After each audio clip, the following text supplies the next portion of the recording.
ஓம் சக்தி. உலகமெல்லாம் சக்தி நெறி ஓங்க வேண்டும். ஒவ்வொருவர் மனக்குறையும் நீங்க வேண்டும். ஒவ்வொரு உயிரும் போராடி போராடி முன்னேறி வருகின்றன. மனித நிலைக்கு வந்த உயிர் பரிணாம வளர்ச்சிப்படி தெய்வ நிலைக்கு உயர வேண்டும். இந்த பரிணாம வளர்ச்சியை ஆன்ம பரிணாமம் என்பர். இது 2வது கட்ட பரிணாம வளர்ச்சி. இந்த பரிணாம வளர்ச்சி முக்தியில் முடிய வேண்டும்.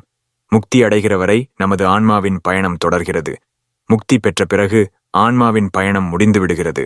அதுவரை மீண்டும் பிறப்பு, மீண்டும் இறப்பு. முக்தி அடைய வேண்டுமானால் ஞானம் பெற வேண்டும். ஞான மார்க்கமே அதற்குரிய வழி என்பர். ஞான மார்க்கம் கடினமான பாதை. கலியுகத்தில் ஞான மார்க்கத்தின்படி செல்ல முடியாது என்கிறார் பகவான் ராமகிருஷ்ணர். அன்னை ஆதிபராசக்தியிடம் அற்பமான பொருட்களை கேட்காதே, நிலையற்ற பொருட்களை கேட்காதே. அம்மா, எனக்கு ஞானத்தை கொடு, பக்தியை கொடு என்று மட்டும் கேள் என்பார் ராமகிருஷ்ணர். யான், எனது என்ற பற்றுகளை நீக்கிக் கொள்ள வேண்டும். உடைமைகளை துறக்க வேண்டும். ஞான மார்க்கத்திற்கு இதுவே அடிப்படை. உறுதியான நம்பிக்கை, பரிபூரண சரணாகதி, ஆத்மார்த்தமான தொண்டு, பயன் கருதாத பக்தி, இவை இருந்தால் முக்திக்கான தகுதியை பெறலாம். அம்மா தொண்டு என்ற எளிய வழியை காட்டுகிறாள்.